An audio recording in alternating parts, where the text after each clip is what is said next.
pretty one, Ulysses.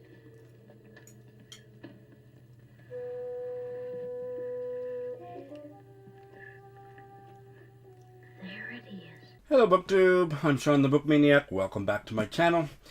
It's Friday the 13th and time for some unlucky Friday reads.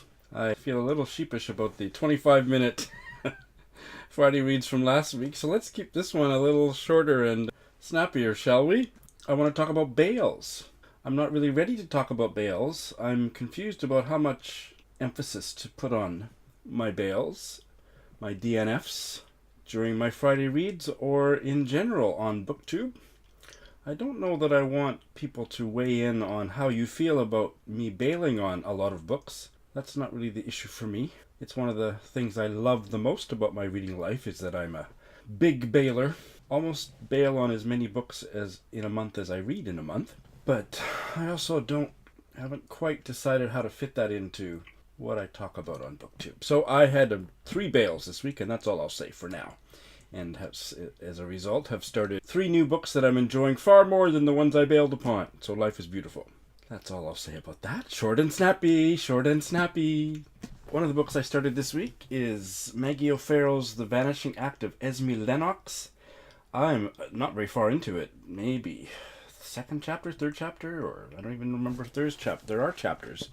I'm on page 30. Wow, this woman can write! It's not like I doubted Simon Savage. Simon and I don't agree on... We only agree about 50% of the time on books. He raved about this, and I think I am definitely going to end up agreeing with him 100% on this one. All I wanted to say about it, I'm not going to read from it or anything, is I just appreciated how masterfully Maggie O'Farrell shows without telling. So one of the main characters here is Iris, and she has a brother who at first was represented as being her twin brother, and then that was repudiated. So I'm not sure how all that's going to shake out. Anyway, they're siblings, adult siblings, and the brother Alex, is married. And in 2 very brief, not even anecdotes, sentences, half paragraphs, Maggie O'Farrell shows the icy relationship between Iris and her sister-in-law, Fran. The first thing she mentions on page 11 is brother and sister are sitting in a bar, drinking and talking and holding hands when the wife, the sister-in-law, Fran, walks in and walks up to the table, and she asks them what they had been talking about, and they can't really stop laughing long enough to answer her question, but they brush her question off, and they never do explain what they were laughing about. And then 3 pages later, Iris is trying to phone her brother. His wife, Fran, answers the phone, and Iris just hangs up without speaking. And those 2 small things, it's like, oh, they hate each other, or at least Iris doesn't like her sister-in-law. And I mean, a lesser writer would just say, they had a frosty relationship, they never got on from the time they first met, blah, blah, blah. This just showed it so much more powerfully, and just really appreciate that kind of writing.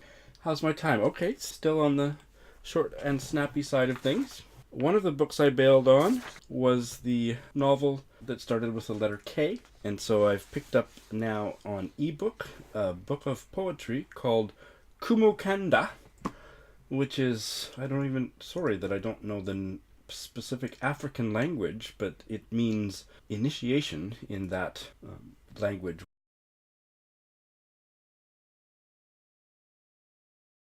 The poet Kayombo Chingonyi is a Zambian-born British poet, but Cumo Kanda, meaning initiation, and it's not a very long book of poetry, and I'm about a third of the way through it, quite enjoying much of the poetry. There's a lot of it that's on YouTube, but this prose poem I loved, so I'd like to read it to you. It's short. Chingonyi is a DJ and an editor and a poet, and so the DJ part is what this poem is about. The title is Guide to Proper Mixtape Assembly. The silence between songs can't be modulated by anything other than held breath. You have to sit and wait.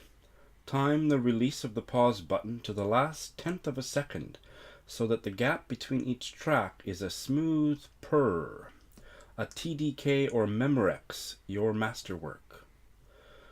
Don't talk to me about your MP3 player, how, given the limitless choice, you hardly ever listen to one song for more than 2 minutes at a time. Do you know about stealing double A's from the TV remote so you can listen to last night's clandestine effort on the walk to school?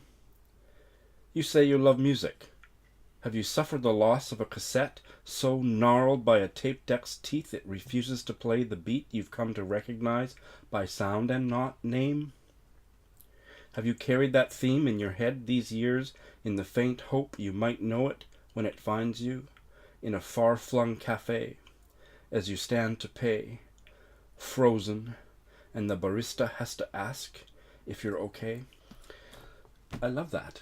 I'm not someone who much of the time experiences music that deeply, although I do love music. But this poem evokes a novel that I read and loved and have a deeply difficult time talking about intelligibly earlier this year, called White Tears by Harry Kunzru, which is a novel, here I go trying to say something intelligent about it.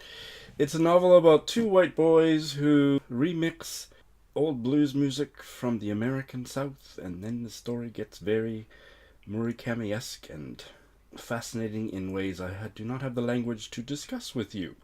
Yet, I need to reread that book because that was a trip and a half. But at its most elemental, it's about race in America, but it's also about sound and recorded sound. And so there was something about the loss of that cassette in this poem and the recognition of how that song might find you in Starbucks in the future that really resonates with some of the most magical parts of White Tears. So, all of which is to say, I'm quite fascinated by sound and recorded sound, and that novel and this poem pulls me to explore that a little further. Alright, the last thing on today's abbreviated Friday Reads is I want to talk for a bit about this book, Her Body and Other Parties, which is the best title of the year. It's by Carmen Maria Machado, and it's on the, shortlist or long list? I believe shortlist for the National Book Awards in the US. And I've been hearing about it here, there, and everywhere, and quite recently was intrigued by Peg talking about it on her channel.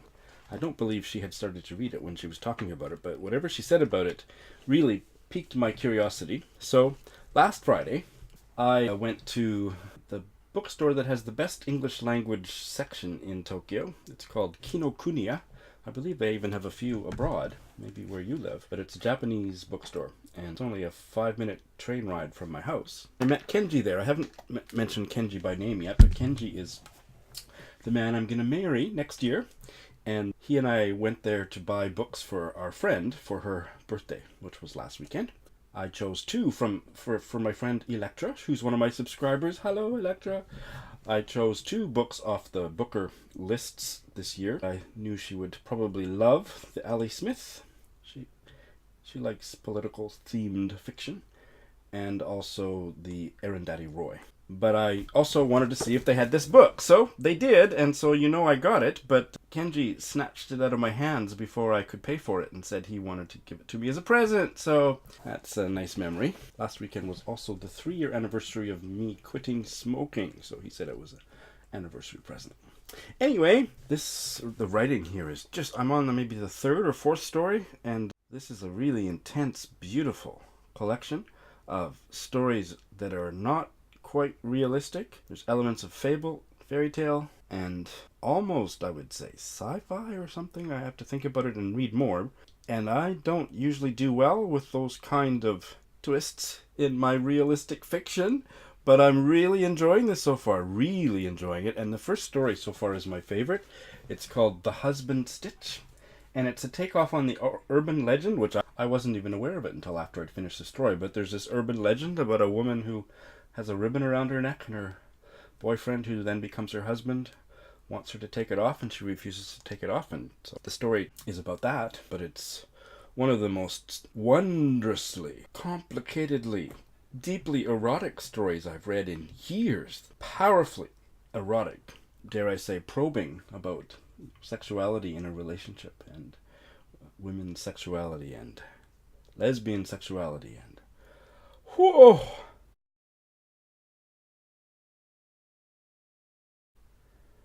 It's just striking. So, I'm not going to read an excerpt from it. I'm coming up to 13 minutes. By the time I edit out all my stutters, we'll probably got a 10-minute video.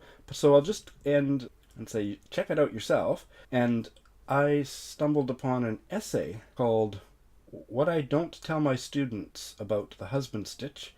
The writer is Jane Dykema, and it was published just this week, I believe, on Electric Lit. I found it because I now follow the author on Twitter, and she retweeted it and said it made her cry. So I now have read the essay, which gave me about 8,000 other things to think about in the story.